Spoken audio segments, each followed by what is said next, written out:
I want to talk about your first talents that you discovered. And Talents. What you say? I said talents. Did you say what? Talent? Yeah. Oh. I don't know. Exactly what I said. I mean, it don't matter when you discovered it. You ain't have to discover it as a child like I did. To me, I don't think I have any talents. Oh my God. I really don't think I do. No, it's true. You're not good at anything. That's what you're saying. That's exactly what I'm saying. You are. Everybody is good at something. Even if it might just be small to you. Like, you might think it's small, but if it's something that not everybody can do, then it's a talent. Really? Yeah, I don't have one. I don't have one. You're a streamer. You play video games. Anybody can play a video game. All you gotta do is pick up a controller. Everybody ain't good at it. I mean, you don't have to be good at it, but I wouldn't say that I'm talented at playing video games either. Like, I play like a bot, so. Oh my gosh. Okay, so forget talents. What was your hobbies when you was growing up? What things did you like to do, whether you were good at it or not? Photography and video editing. Okay, so you can photograph and you can video edit. I would consider that as talent, though, because a lot of people do that. You would be surprised. YouTubers do that all the time. Guess what? A lot of people fucking draw, but guess what? It's still a talent. It don't matter how many people can do it. Everybody can do it. And it's something you're good at. So it's a talent. Okay? Sure. Yanni? Sure. Sure, roll it. Sure. This girl, she swear it ain't nothing interesting about her. And because it's not. Like, sure. So, you know, I told you guys about, well, I read that little excerpt about how I learned how to type, and that ended up becoming that led to me actually typing up my short stories and stuff. Yeah. So the second talent that I don't know if it's, you know what, drawing actually might have been the second talent that I discovered, but it wasn't something that I was really putting a lot of energy into. It wasn't something that I wanted to do, but I did draw as a child. I actually used to draw my own comic, like on loose leaf notebook paper. I used to draw this comic every week because I loved reading, the comics in the newspapers. Do they still do that? Maybe. Is that still a thing? Probably. I haven't looked at a newspaper in like a decade, so I don't know. But yeah, me and my brother used to always like grab the newspaper and pull the comics out. And so I started, I created my own comic that I drew every week. I don't remember what it was called. It was about this little girl. She had blonde hair. That's all I remember, drawing her blonde hair. And I would draw the comic in pen too. But yeah, so technically I did draw when I was a kid, but it just wasn't like, drawing just was not on my radar as something that I wanted to do at all. But writing was a different story. Like, writing, I was writing short stories. I was writing poems. I wrote a book as a kid, and I was writing songs too. So, and then I used to just write. I had those big old jumbo notebooks, like 3-subject notebooks for school, and I would just fill them up with stories and songs. Oh, wow. So I started typing up my little stories on the computer and stuff when I was 8. And I still have one or two of those old jumbo notebooks with my old stories in it. I bet that would be like interesting as fuck to read now at almost 30. But yeah, that's what I was doing when I was the stories in the comic when I was like 8 and 9, and then I started writing songs and actually like formed a music group with my older brother and my cousin. We called ourselves BCT. I was the B. I was Bree because my middle name is Briana. And then my cousin was, I don't remember, he made up some name that started with a C. And then my brother, Terrence, a.k.a. TJ, was the T. And so me and my cousin were the singers. We sung the verses, and then Terrence would do the hook. He would rap it. He was a terrible rapper.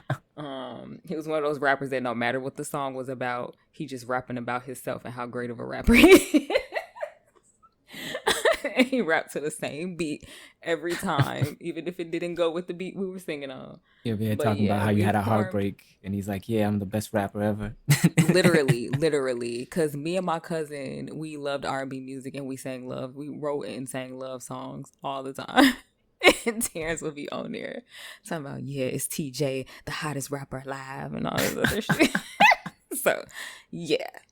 And earlier in the episode, you were talking about how, when we was talking about how old we are, you said something about recording off of the radio and stuff, like on cassette tapes.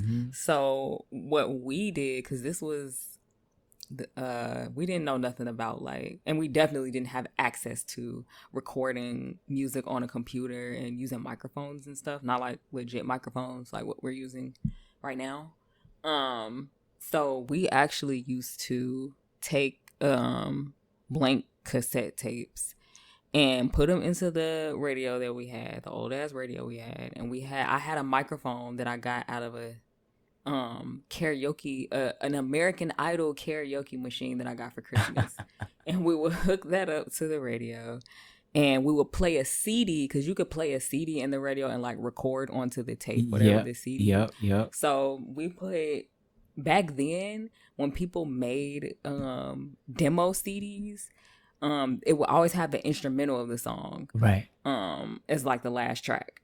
So we would take CDs that had instrumentals with beats that we liked, put them in there, play them, sing and rap over them, and record them onto the cassette tape. And so that's how we recorded our little demo. That's ingenious. I remember I know, right? Like when I think about it now, I'm like, dang, we was doing it. Like, I don't even know how we figured that out. I'm pretty sure it's me. I was like the brain behind the whole operation. But anyway. So yeah, we did that. I remember we recorded we used LL Cool J's instrumental for Greatest of All Time. We used the instrumental for that I Got 5 on It song. Yeah, we did a lot. And that was our little thing. Me and my brother, we actually, oh God, he had he set up his first cell phone voicemail as us. We wrote raps to the beat for Drop It Like It's Hot by Snoop Dogg. Yep. And his voicemail was literally us rapping over that beat, talking about how people can leave a message and shit. It was dope. Though. I wish I could remember it, bro. It was so dope. And then listen, you think it's dope right now. It was. I specifically remember it being dope. Okay. But he ended up having to take it off because our mom like cussed us out one day. Like, take that long ass shit off of there. I'm trying to call you and leave a voicemail and I gotta listen to that shit. Because it was like the first and second verse. Dang. Like, it was long as had a whole song up in there. No, yeah, we definitely did. But it was like, man, this got me thinking about my childhood. Like, we did so much. Oh my God. Like, I'm just thinking about how like next level we was. Oh my God. But anyway, that's like kind of how I guess honed and developed my singing and my writing talent. I don't know if you made any musical groups with any of your relatives or friends. No. Like, did you start a band? No. I mean, or anything like that? I've always wanted to, but I'm kind of a lone wolf, so it just never happened. Yeah, I'm like that now too. I feel that. We wanted to kick Terrence out the group so bad. The hate on a rapper. Constantly on him. We was constantly on him like, Terrence, you got to start rapping about yourself. And you got to start rapping on beat. And he just wouldn't listen. He had a dream. He believed in himself. That's rare. He definitely did believe in himself. He most definitely did. It's just that he was the only one. That was the issue. Okay. I'm gonna switch. Well, maybe I won't switch gears. I really desperately want Yanni to to tell me about, like, okay, so you said you did photography. You said you did video editing. What was you what kind of photography were you into? And what kind of videos were you editing? As for photography, it wasn't anything too serious. Because I never really had like a major camera when I was younger. It was just like mostly nature shots and stuff like that. I never really took pictures of people because that really wasn't my lane. So it was mostly just like nature, sky, sunsets, flowers, stuff like that, rain. And as for video editing, it was mostly just like gaming stuff. So, Okay.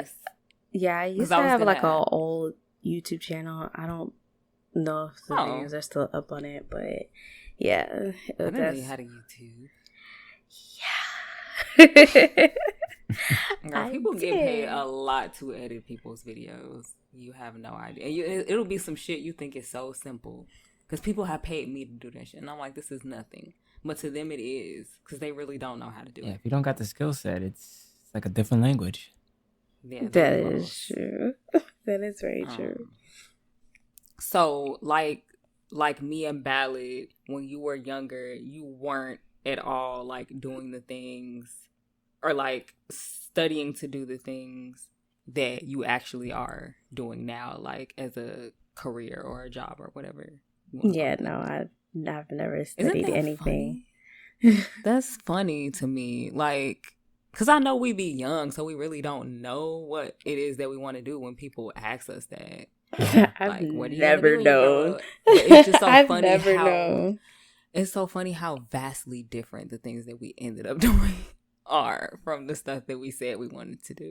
And I was the person who always had the answer. Like, I didn't understand other people who didn't know what they wanted to do. Oh, you were one of them ones. Or who were in college, yeah. People who were in college and didn't know like what they wanted to major in, what they wanted to do when they got out of school and stuff. I always knew, especially once I got in college. I was already doing the shit that I wanted to do. That's why I dropped out. Yeah. But yeah, that was like, I don't know. That was like kind of weird to me. I'm like, how do you not know? But I mean, I get it. People be trying to find themselves, and I don't know. Maybe they're like Yanni and they think they don't have any talent or any skills. But they do. I think so. Have y'all ever like kind of fell into a talent before? No, matter of fact, I'm not gonna say that. I'm gonna say, have y'all ever? Well, I guess kind of sort of fell into a talent in a way where like you started doing something that was just interesting to you, kind of like a hobby, and then years later, like a whole decade or more later, you realize that doing that when you were younger actually was like became the foundation for you to do what you're doing now. Is that a like loaded ass question? I feel like I took 5 minutes to ask that. I'll give y'all an example. So for me, obviously now I'm a visual artist, but I'm also really skilled in Photoshop. Like the first visual art I ever did was Photoshop. I did for, I started when I was 12. So how many years is that? 35. So old. How many? What's 29 minus 12? 17? Is it 17? You said 25 minus 12? 6. Yeah. Is that 17, bro? No, it's not 17, right? 25 minus 12. No, 29. 29. It is 17. Yeah. Oh my fucking. I was like, how'd you get 17 when you minus 25? Yeah, I was like. I was like, let me make sure I'm hearing shit. correctly before I say something. I'm a fossil. You're fine. Sad. Relax. How have I been doing something for 17 years? That don't even sound right. It's just like when I have memories and I'd be like 25 years ago. Wait, why do I have a fucking memory from 25 years ago? That's weird.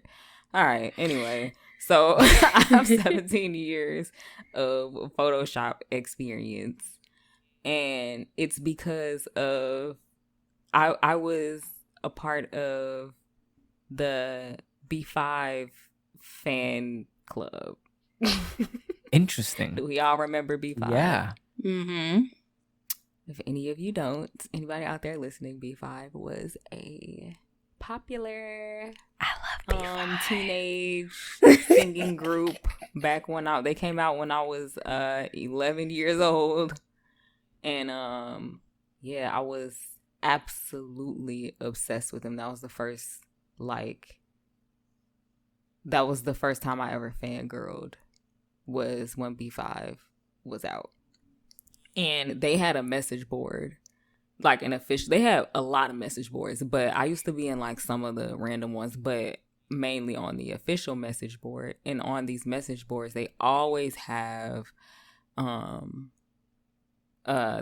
sections for artists who make what they call blends and banners. That's when you just like make artwork of, like, you take a celebrity's photos and you blend them together and you make it all cute and put like some text on it in a cute font and use brushes and shit on it, and it just looks really cute, and you can use it in your signature and stuff. And they also had sections for fan fiction. I'm gonna talk about that too. That's also how I honed my writing skills. Wow. I would have never guessed. You would have never guessed? Are you being sarcastic? Some B5 fan fiction? I would have never guessed. Oh, I still got something saved on the computer. Wow. I got some. I'm going to read some of it to y'all later. Just a little bit. God. Just a little bit. All right. I got a funny story about it too. But okay, so listen. I was that was actually my first time ever like doing commissions. I didn't think about that until this year. I'm like, okay, I commission artwork, like, you know, my drawings and stuff. But technically, I was commissioning stuff way back when I was 12 years old, because in these forums, like, when you're one of those people who makes those graphics, and was making GIFs, you know, the cute little GIFs and stuff, it's kind of equivalent to like those little fan videos that be on Twitter, that fangirls make now. Yeah, it's like little fan cams. Yeah, fan cam, that's what it's called. But I honestly, I feel like this was way more, it took more skill. So yeah, we would, all of us artists that did that stuff, we would make a post and be like in the graphics section and make a post like, okay, I'm taking requests for blends, or I'm taking requests for GIFs, and this is the information I need. I need the photos that you want me to blend. I need the text that you want to say, the colors, you know, all that stuff. And people would just respond to your post. And when you had pages and pages of replies, that's when you knew people like really liked your shit. And we just did all that stuff for free because we liked doing it. It was fun. Like, and I never would have thought 10 years later, well, I guess 17 years later, that would be like something that people actually get paid hundreds and thousands of dollars for, you know, to design graphics for people. Yeah. Because it's like more skill than making a fucking company logo, and people get paid crazy money to make logos for people's companies and brands and stuff. So it's just interesting that I was doing that shit as a kid and I didn't even know exactly how dope that was. Right. Like, how, like, high of a, I guess, skill that was. It didn't even dawn on me. And nobody in my, like, none of my parents didn't know I was doing that. They used to yell at me for being on the computer all the time. And, like, I was literally, that was in the era when we was all coding on MySpace and stuff. Remember that. So, and like, even that, like, that's the same thing. It's like, that's some next level shit, and we was all just doing it for fun. Right. Not even realizing, like, you know, what we were doing. So, that's that was my first experience, actually, as an artist, and I didn't even realize it until now. I always say I I became an artist in 2013, but in reality, I had always been one. I just didn't even fucking know. Yeah, it was always there. And then as far as the fan fiction, now this is the funny thing about the fan fiction. Fan fiction usually includes, some sexual content, right? Yeah, that's why It's not all like that. Like, some people do make, rated PG fan fictions, but that's not interesting. We don't want to see that. We don't want to read that. We want to read the juicy stuff. And so I was all about like writing stuff that was really dramatic and had some sex in it. And mind you, so at this point I'm 14 when I'm like really getting into the fan fiction stuff. I don't know shit about sex. Like, I don't even know that the penis goes in the vagina yet. So, and I'm writing this stuff. I used to read my mom's adult novels, like sneak them when I was like 9 years old and hide them under my pillow and read them at night. So I'm just going off of like different stuff that I've read in her books and like in other people's fan fictions and seen in movies and I'm a very detail oriented person. So imagine what my writing, y'all should read at this some point. of my I sex do not scenes now. want to. Yes, you do. No. I'm telling you do. I was about to write a sex scene today. I mean, not a sex scene, a little like sexual fan, some smut. Oh my I tweeted gosh. about it. Hey, it's ovulation day. It gets crazy. So I was just gonna write it out. Just write it all out and release it. But yeah, that was so basically in short, the B5 forum really helped me to develop these skills. Like, if it wasn't for B5, I wouldn't be doing digital art. I mean, I wouldn't have been, into Paint Shop Pro and Photoshop. And I probably wouldn't have been writing at the level that I was, when I was that young. Yeah. And I don't mean level as in like maturity. I just mean like, No, like you know what I mean. But, and then, okay, so the funny story is that when I was in 8th grade, I broke my finger playing basketball, and it was on my right hand, and I'm right-handed. So, and I was in the middle of writing a fan fiction, and I also could not use the computer because I only had one thumb free on the hand that had a cast on it, and typing was just too much. Yeah. So I started writing this fan fiction down on computer paper with a pen. I was writing it with my left hand, and I'm right-handed. So it's like I'm dragging all the lines and stuff. It looks real sloppy. It don't look. It looks terrible. That is very dedicated, but legible. I know. Trust me. I was very dedicated. I was writing this shit in class in 8th grade. Just writing with my left hand. It was legible, but it was just really sloppy looking.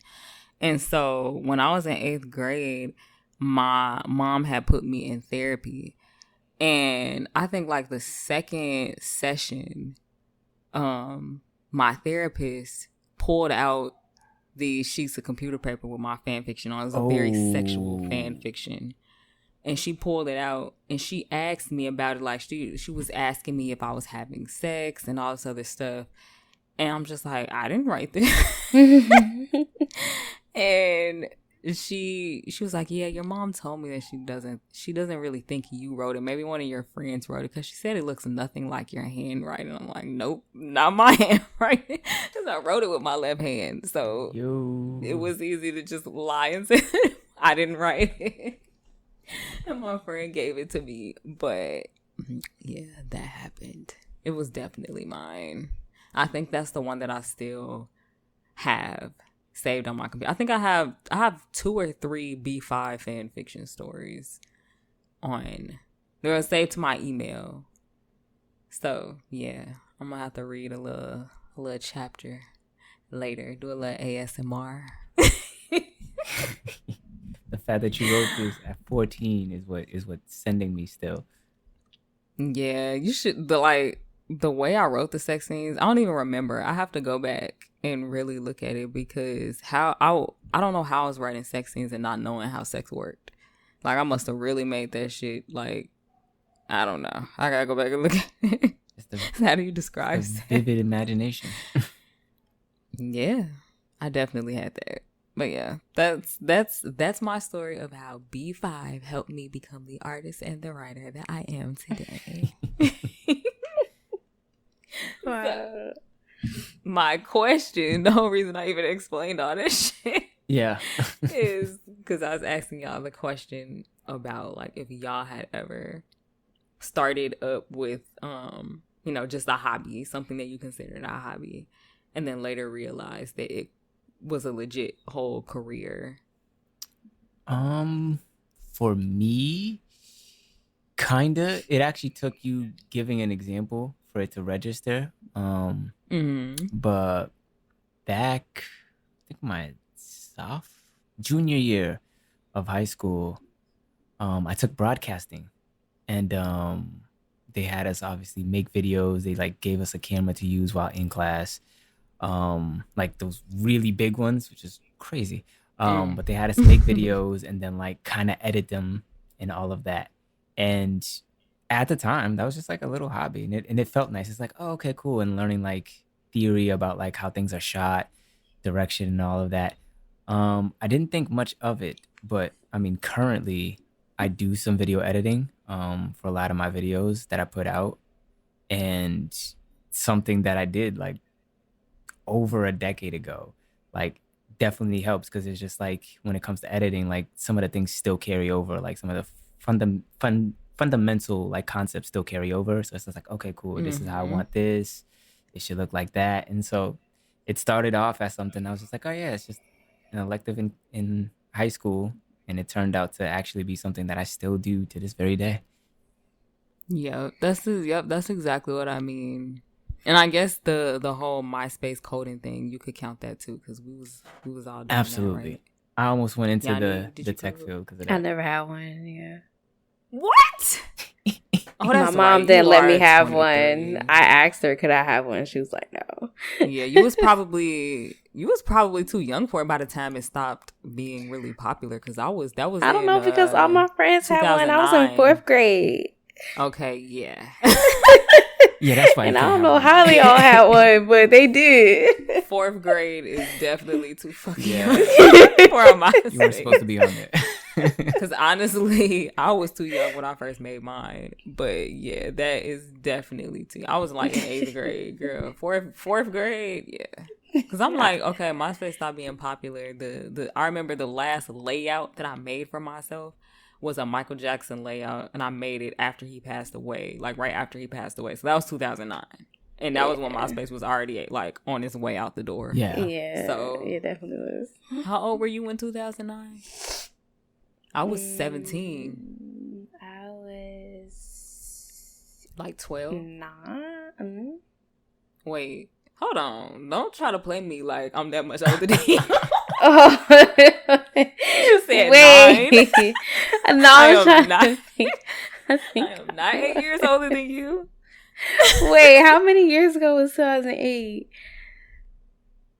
I don't know. Time is not real, young. It's really not. Wait, it's stressful. What was that? 14 years ago, right? 14 years ago was 2008. Oh my god. So Jesus. I was like, I was 9. Yeah, I was 9. I was right. I'm 9. 9 probably turned to 10. Bye. Yeah. Yeah. You was 9 when I hold on. I was like 19, 20. In 2009. Cause hold on, let me do this. No, I'm about to pull my calculator out because y'all got me fucked up. It's okay. Hold on. That was 14 years ago. It's not okay. It's all right. Okay, it's 2020. Wait, it's 2020. No, I'm gonna just now. I'm 29 right now. Wait, I'm doing this wrong. I'm doing this backwards. Okay.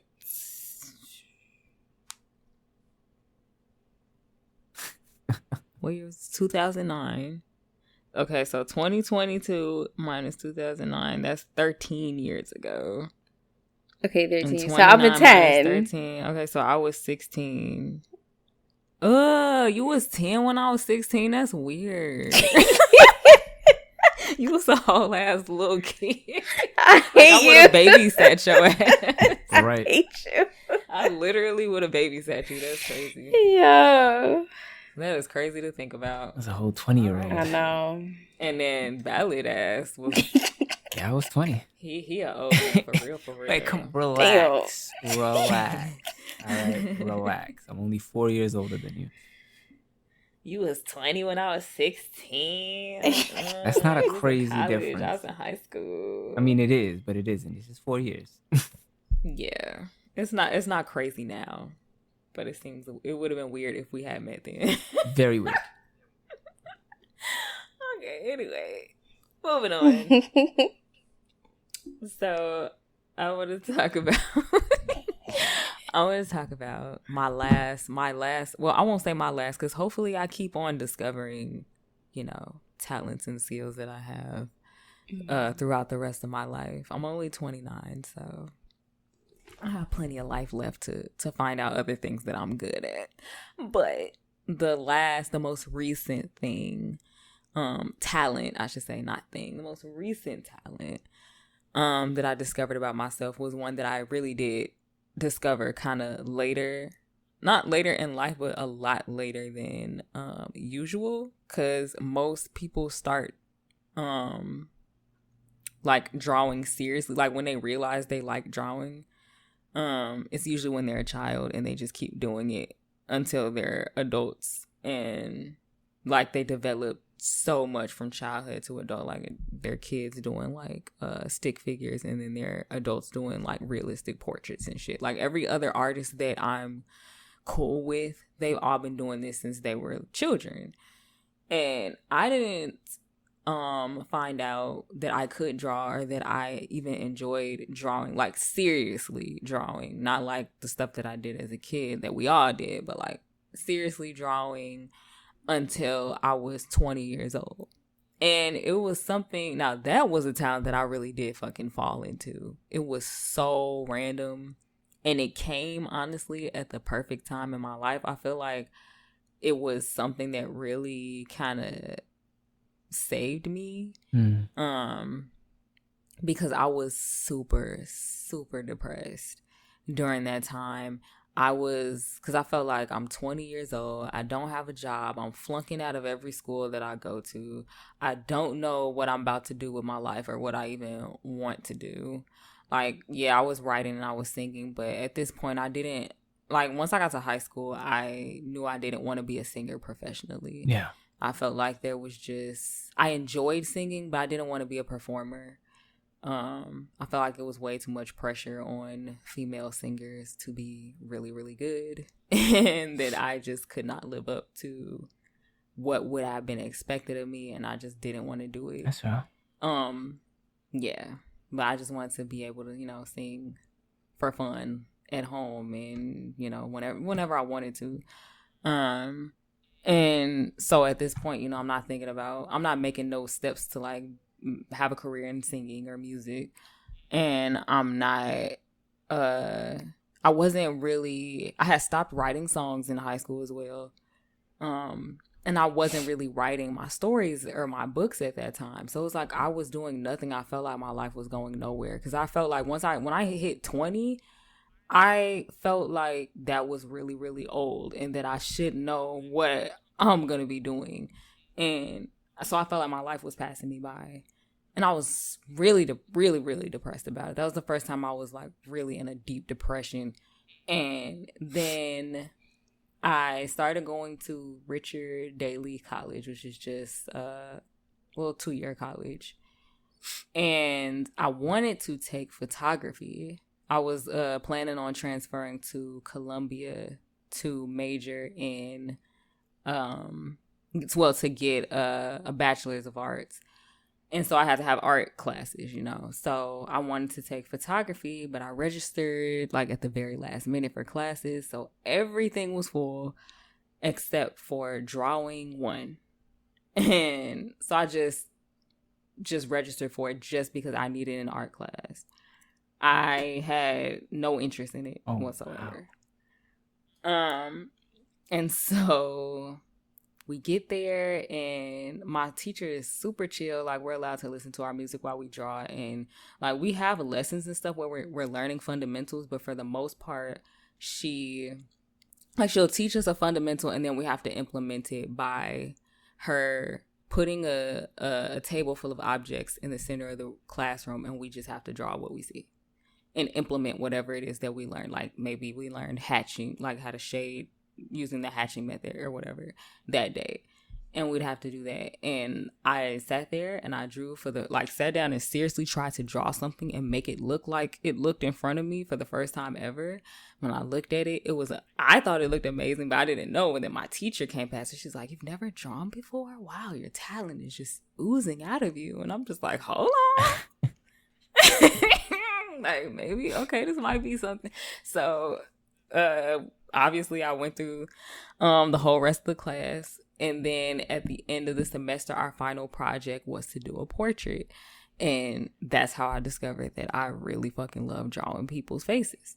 And I drew a portrait of Damian Marley. I still have all of these. I have the first drawing that I did, and I have the Damian Marley portrait. When I look at it now, it's fucking terrible. But when I first did it, like knowing it was my first time drawing a person, it was like, wow, this is insane. Yeah. Like, I'm crazy talented. And after I left that class, my art teacher actually wrote my recommendation letter for Columbia, and I got in. And we kept in touch and stuff for like a couple of years. But yeah, after that, I just never stopped drawing portraits. After that, I went and bought a little sketchbook and got some graphite pencils, and I just drew portraits every day. And that was how I got to be the artist that I am now. Because when it comes to drawing, there is some like natural talent involved, but most of it is just practicing. Like anybody who practices at it is going to get good at it. And doing it every single day made me just get better and better. Yeah. But yeah, that's how I started drawing. It was just like a total accident. And even like my family and friends, whenever they talk about me becoming an artist, they always say it was just so out of the blue. Like you didn't even fucking draw. Like it was so weird. You just started drawing one day, and next thing you know, you got your whole art business and you're selling portraits and shit. No, you fell into that for real. I know. Yeah, it's crazy. That's why I feel like it was put in my life at the perfect time, because I felt like it gave me a purpose. Yeah. Because at that time, I felt like I didn't have a purpose. I didn't know what I was doing with my life. So yeah, art saved my life, definitely. I mean, I won't say it saved my life. I wasn't like, that depressed, but I mean, at the time, I'm sure it felt like that. Yeah. I just meant like I wasn't like suicidal or anything like that. But I feel like it saved my life just by giving me, it gave me something to look forward to. Yeah. It gave me something that made me happy, and brought me peace and was an escape from me. And also, obviously, a means of making money, because I was not making money. Yeah. So it just brought a lot of positivity into my life. That's beautiful. Thank you. You guys like my story? Yeah. I love telling that story. But yeah, so that's me. Anybody else want to tell their story about how they got into what they doing right now? I mean, I kind of already told mine.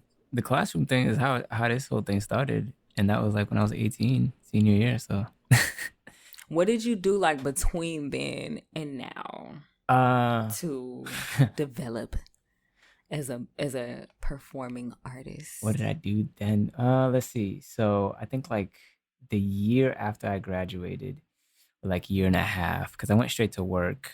I didn't want to go to college because I never knew. I was one of those people that really did not know what I was going to do with my life at all. And then like music never really seemed like an option, because I didn't even think that I could really sing. It was just a dream. So when that happened and I figured out, wow, people like that I sing and I have this type of impact. Wait, all right, why go to college when I know I don't want to be anything for real? I'm not going to do that for a hobby. I'm just going to sing. So I'll figure something out. So I started working. And then I think like a year and a half after, I moved to LA. Complete pipe dream. Because, you think I'm gonna move to LA.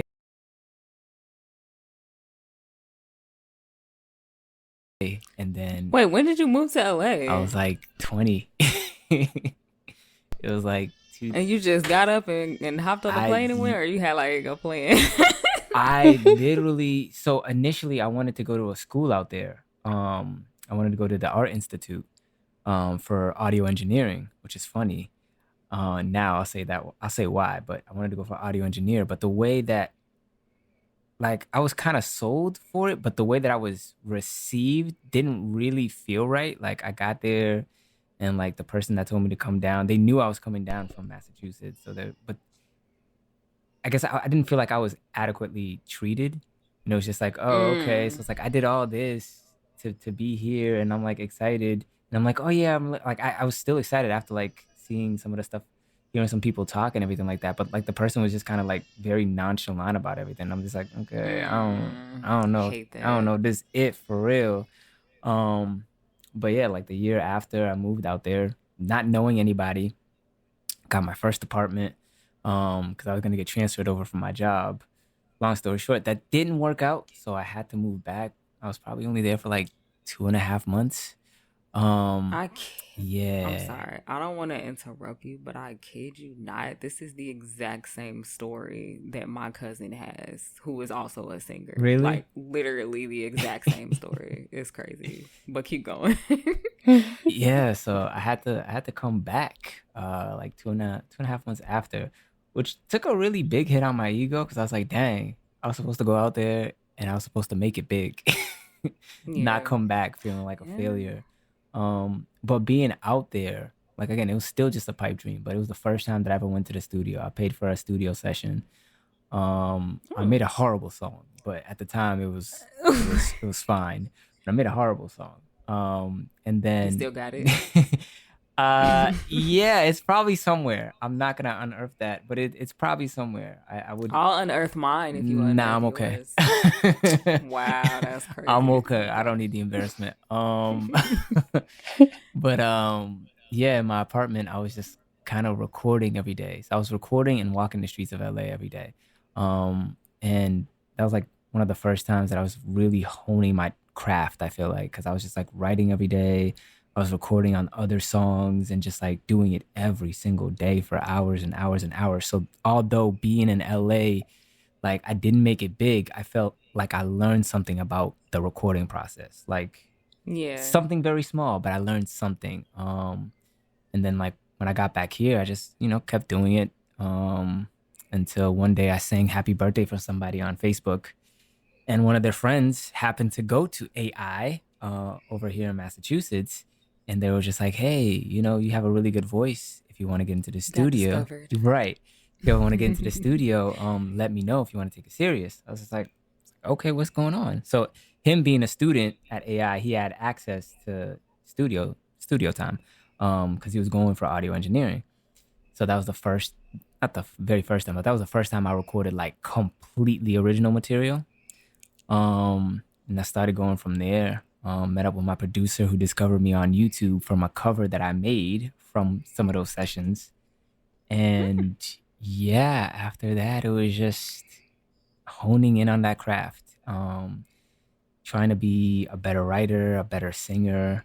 And then eventually, like where I'm at now, I do audio engineering. Like my last songs, like I actually mixed, which is funny because I didn't even go to school for that. And in the beginning, I was just about to say, is that how you started doing it? Because when I went to Columbia, I was actually majoring in audio arts and acoustics because I wanted to learn how to produce music. yeah, I no, still do, that wasn't but it. I just learned from watching, and then like I think during the process, I had to stop paying for studio time because it was just like too much.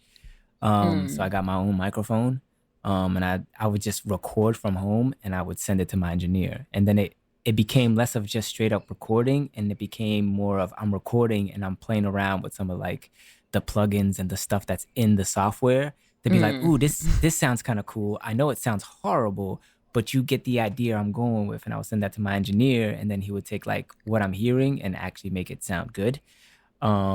So it was a lot of me just watching and learning and then implementing on my own, just to get it to sound like decent enough to share it with somebody so they can get the idea, to, you know, eventually when he kind of lost his passion for mixing and he stopped. And then I was just like, oh, now I really got to learn how to do this for real, Yeah. for real. So went to Yeah. YouTube I think that's University and good learned. though. Yeah, I think that's good though when artists, no matter what kind of artist they are, can be kind of self-sufficient because first of all, it's costly to have to outsource everything. Oh, yeah. And then I don't know, when you know how you want something to turn out, you know what vision you have for it. It's usually better to do it yourself. Yeah. You know exactly how you want it. So I always think it's super dope when artists produce their own music. That's why I used to, don't laugh at me. I used to, well, I still do. Matter of fact, I don't have no shame. I don't care what y'all say. But I've always really, I had, well, you know what? Things are a little different now. But before he was mainstream, G-Eazy used to produce all of his music and it was really dope. And I always really respected that about him. And I mean, like I said, I always wanted to learn how to produce music. I think I will, but like how you learned is usually how I tend to learn things the best, just being hands-on instead of actually learning in a classroom and stuff. Yeah. Being taught by another person, I'm usually self-teaching my, you know, everything. So that's probably what I'm going to end up doing. Yeah. I might even learn from you. But yeah, I really want to learn how to do that. Yes. I think that's dope that you can do that for yourself. Yeah, it's crazy because back in 2017, I was thinking of going back to school. Well, going to school for the first time for it again. I was just like, yeah, I'm going to go to school for it, you know, to actually really, really learn it. And that didn't end up happening. And I still found a way to learn and do it at a pretty good level, I would say. So. That's good. I'm so proud of you. Oh, thank you. You already know that. Okay. Yanni, do you feel like social media has like helped you in your career at all? Ooh, that don't sound like a yeah. I guess because I'm not really like big on social media. So not really like I'm still like a small, small person. I don't mean like, so I don't really, you know, you ain't gotta be going viral and stuff, but just has it like helped you at all? Like, yeah, I could say yeah, probably. Like I guess in what ways specifically? Like how is social media like good for your business or your brand? Well, it's good for as traction and getting people to like notice you. I mean, not everybody's gonna like click or follow, but like they'll at least like see your name, be like, oh, who's that, or what's she do, or you know, something like that. Wait, do you promote your Twitch channel or Twitch stream? Like, do you ever just like? Do you have one of not those? On my what is it called? Those media things that people are making now. There's like a banner that explains like all the stuff that they do, like all the content they create, and and it has all their socials and stuff. Oh, like the little links. Yeah, I have that. I have that in my bio. The little link that it links to all your socials, right? No, not that. It's like a media kit. That's what it's called. That I don't have that. Do that. I'm thinking about making one, but yeah, you should probably do that. Okay. Promote yourself. I didn't know that was a thing. I mean, like, even if you don't make a media kit, though, like, just promoting yourself in general, like, because even though social media is, like, a great tool for reaching a lot of people, like, you still got to make the content, like, put it out there for people to... That is true. to share. That is true. I was going to say that once I became... Okay, so...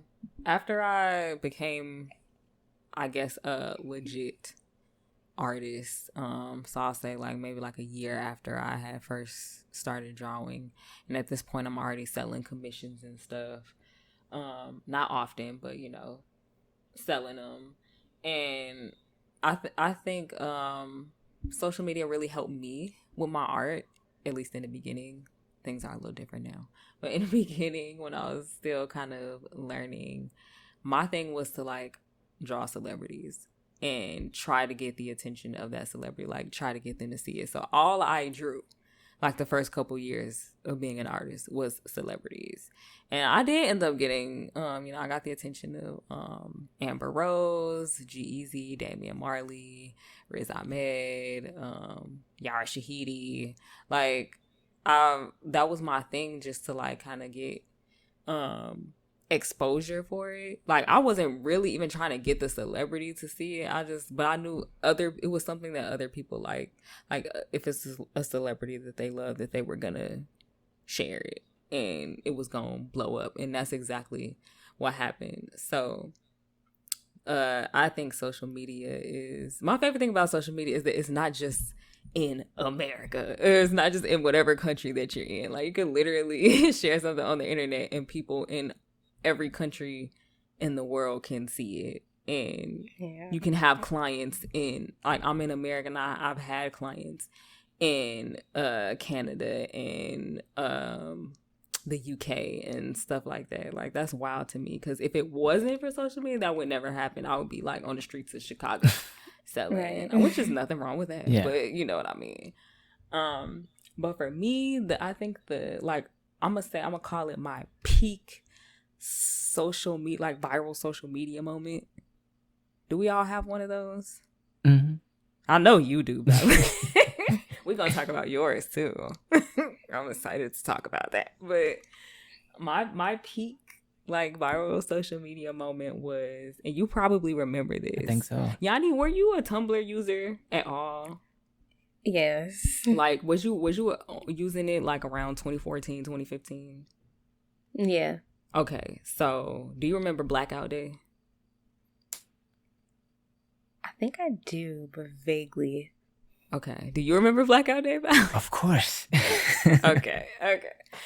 So this was the very first Blackout Day. Now, when it was first created, it was just a thing where, like, it was a day where all Black people like shared their all Black people on Tumblr shared their selfies, and we just kind of like gassed each other up and talked about Black beauty and just shared everybody's photos. And the first Blackout Day was amazing. It was like everybody went viral down here.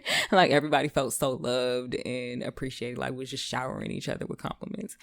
And that first year, it was in 2015. I remember it was March 2015 specifically.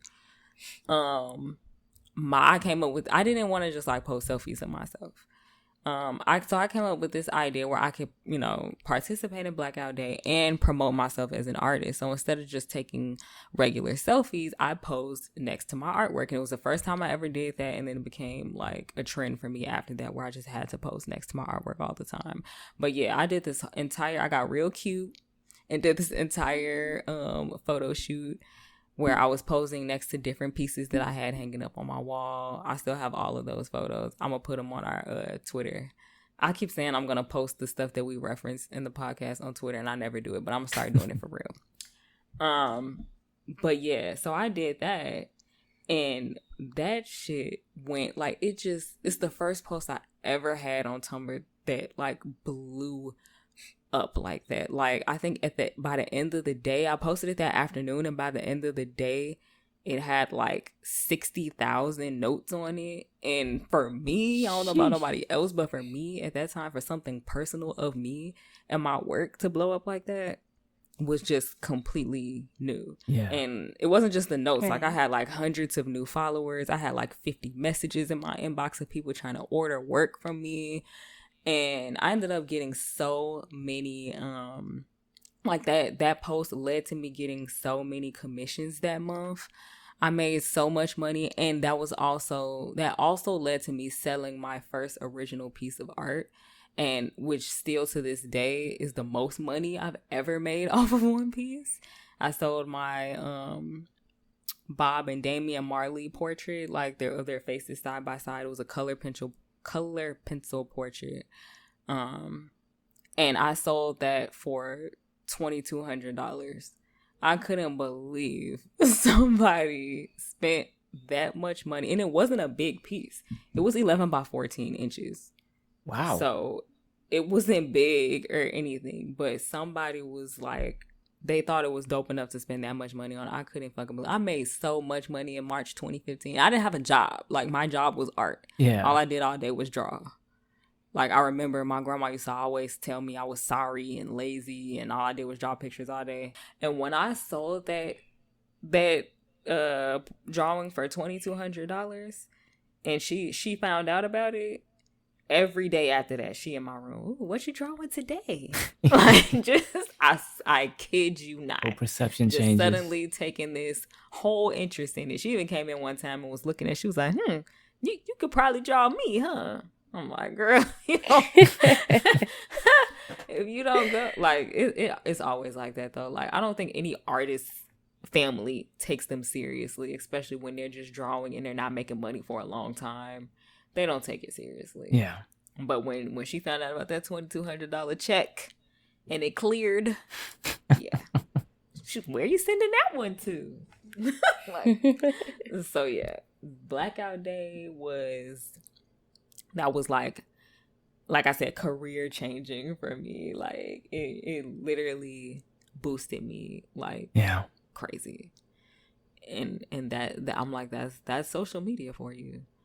Honestly, that's and I know a lot of people think that, you know, getting a lot of interaction on social media posts means that you're going to get sales. It absolutely does not. This is honestly the only time where the engagement transferred to, you know, actually making money, like a lot of money. Right. So yeah, you can literally get like 30 likes on something on Instagram and make a sale, and not make a sale on one that got 1,000 something likes. So you just never know. Social media is very strange. Very strange.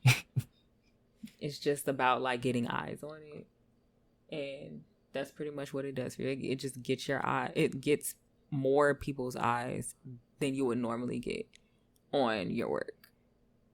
So I want to talk about Ballad's viral social media. Well, I want him to talk about it. I ain't gonna talk about it. He's gonna talk about it. But he had which one? some recent success. He's still having success, actually. That's like which one. But I guess the main one, the big one that kind of led to everything that's happening now. I guess that would be, I think around the time Joe Budden had said something about the men in R&B being trash and like not really making good music right now. And then R&B Radar happened to make a tweet, and they were just like, and Joe Budden said the men of R&B are trash, and they used my video that I have for Orange, the live performance of it. And then it just, I remember I was in Sacramento at the time, just chilling, minding my business. Mind you, I had been pushing this video like every day. Like every day I'd come up with a different caption for it at the top of it. And I just kept pushing it. I mean, it was something that I loved, and I was just like, whatever, you know, I have to believe it more than anybody else and keep pushing it. So I was just doing it every day. So lo and behold, I'm just here, just chilling. And then bang, I'm like, oh, what did they just use me in this conversation? Oh, that's what the heck? And then all of a sudden I just see the numbers go up and up. And then I'm just like, wait, hold on, what's going on? Hey, yo. Boy, did they go up. It went up. But it's like, to me, that's the biggest one, because even what happened from that wasn't the biggest viral moment with that video. But what happened from that was kind of like the catalyst, because then it just opened the door for like other people that weren't watching to start watching. And they're like, who is this? Who are you? And then I had people like, you know, knocking on my door. Metaphorically, not physically. Knocking on my door and just like trying to see what people calling right, like literally like almost every day. You know, trying to figure out what I was doing, who I had behind me, what was my situation, how they can be a part of it, and all of that. And it was crazy. I mean, it didn't do much for my streams or anything like that, but it did a lot for like the behind the scenes stuff. Yeah, people love that song, Orange. Yeah, they love it. It like, because I was seeing you posting it, and you know, I'm retweeting when I can, when I see it. And but like after like you said, after that situation, that's when everybody started using it for their videos on TikTok. No, not yet. Not yet. Not yet. Like that's what I said. It's like which, because after that it was just like I said, more people in the industry were just like, "Who are you? What's going on?" Okay, so wait, did they were people using it on their videos regularly before or after Ari Lennox saw you? So that's the crazy thing about TikTok. The crazy thing about TikTok that separates it from a lot of social media, because even the Ari Lennox cosign on Twitter did not do a lot for streaming or for having people like doing it. Did not do a lot. It got me a lot of followers, but it didn't amount to them actually going out and listening to my music. I mean, I'm sure some did, but it was just like a very small percentage. While TikTok, the beast that is TikTok, that was just literally me posting that song like almost every day. Sometimes I'm not gonna say that I was like super consistent, and I was like, there was a time where I was posting every day. Then there was a time that I was just like, all right, I'm tired. I don't get this. I don't want to do this anymore.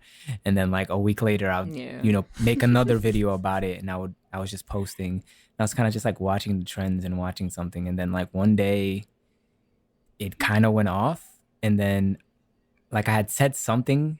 My words were a little bit different, so I had said something to like make people take action, which was kind of just like use this sound. Because before I was just like, oh, listen to this song, this and that, and it wasn't really going anywhere. But once I told people to use this sound, people started using the sound, like little by little. People started to use the song, and first it wasn't even Orange, it was Selfish. Like, oh yeah, right, they were using that, and that was just like a whole thing, which was crazy in itself. And then eventually, like, I was just like, all right, that's cool with Selfish, but like Orange is the new one, so I have to keep pushing that. And I just like kept making videos, and I kept doing the same kind of spiel, like use this sound. And then eventually, I forgot what video it was. It started going, and I was just like, oh, okay. It's still going. Still going, right? Started going. I was like, okay, cool. That was cool. This man notifications be looking crazy as hell. Listen, yeah. Is that overwhelming? It's very overwhelming, especially the type of person that I am, because I'm trying to connect with each and every person that is giving me their time and their energy. So it's just like, all right, you commented on this video. So it's like, if I can't respond, like if it was just like something really basic and bland, like it's like, I'm not gonna make a huge effort to respond, but I'll make sure to let you know that I saw it, so I'll like it. But there's people that actually say like, really, like heartfelt things. And then it's just like, that means something to me. Like you took the time. Or they'll be like, oh, I'm streaming this now. Like, oh, I just ran to Spotify. Like, I want to let you know that I'm thankful for that, because you didn't need to do that. All I asked is for people to use this video, and you like this, what it sounds, that short snippet of it so much that you're like, yo, you're like my new favorite artist, which is crazy. So it's like, because I'm always constantly engaging and I do that, it's hella overwhelming, because it's like, at first it was just like, all right, I got a couple hundred, that's fine. It ain't nothing. Like, I used to do like 20s and 10s, that's fine. 100, I'm cool. Then a couple thousand, I'm like, okay. Okay. What's happening? Yeah, but then that was just like a couple thousand every like week or so. But then it was just like a couple thousand every day, and I'm like, oh shit. Like by the time I finished doing that, I just like, I don't want to talk to nobody. I don't want to engage with nobody, because it's like, it took everything I had in me. But it's worthwhile, because it makes people feel special enough that they took some sort of action. But yeah, it's crazy. Yeah, I look at like every time I'm looking at my little list of, the small group of people that I know personally. I have a list on Twitter so that I can just see their tweets and not see anything else. Yeah. And I'll go down and it'll be nothing but you responding to, because he'll make a tweet now and get like 50 likes and 50 retweets and 100 likes and all these replies. Like, he got so many people watching him now. Yeah. Like, just, and it's always supportive as replies. Yeah. Like, everything he say is just like people reassuring him, like, dude, you're great. Yeah. Like, But it's overwhelming. It really is overwhelming. That's why, like, I take a little hiatuses, even though sometimes you really can't afford to, especially with me, because it's like, this is all in-house. This is all like me doing it and me and my team, but mostly me. Like 80% of this is just me. So there's not like a bigger situation behind everything. So it's like, if you take a break, there's nobody doing it for you. So, but it's overwhelming as hell. If I make a tweet and it's like, oh dang, I got all these replies, I have to reply to them. If I don't, like, it's just, first algorithm, and second, it's just like, I've set that precedent where that I'm watching and I'm looking and I'm going to reply. So when I don't, it's like, is Ballad all right? Man, them, like, now that I know the overwhelming feeling that comes with that, just like staring at notifications all day. Listen. It's like, you really gotta kind of just put your phone down sometimes and just go outside and touch grass, because it's a gift and a curse. It's a gift and a curse. Yeah, exactly. And it's like, now, yes, you have more people's eyes on you who really like you, but you also have more eyes that's like trying to spew negativity. So it's like, I remember when I did go viral and I blew up to 13,000 followers on Tumblr, which is, I think, is a lot for Tumblr. It's not a lot for like Twitter or Instagram or something like that, but for Tumblr it seemed like a lot. It was unusual. And having all them followers and just having to be more mindful of what I post, because now every time I post, I'm getting like the positive feedback from people who really like me, but now everybody else in the world, it felt like it's leaving their little negative comments too, and they have an issue, and it gets to be too much. And you don't want to like you don't want to not read the comments, because they miss the good stuff, right? So I totally get that. Like, it's definitely overwhelming, but I mean, we always have more positive than good. So I'm sure you have more positive than good.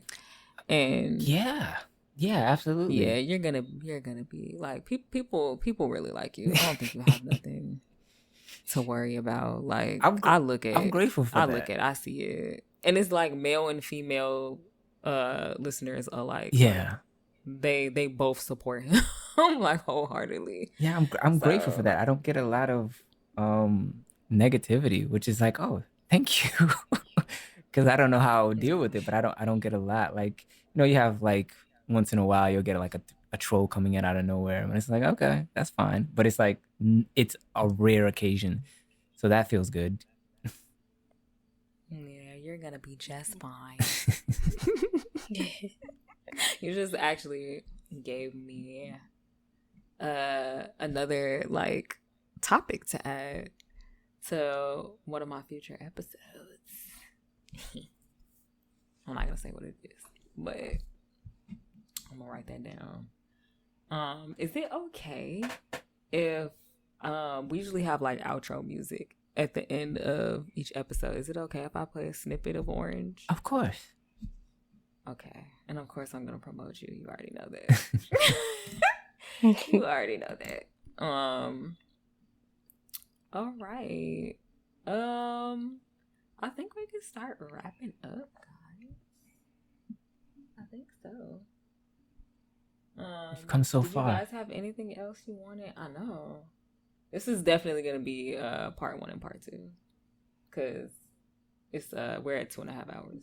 So. Ooh. Oh yeah.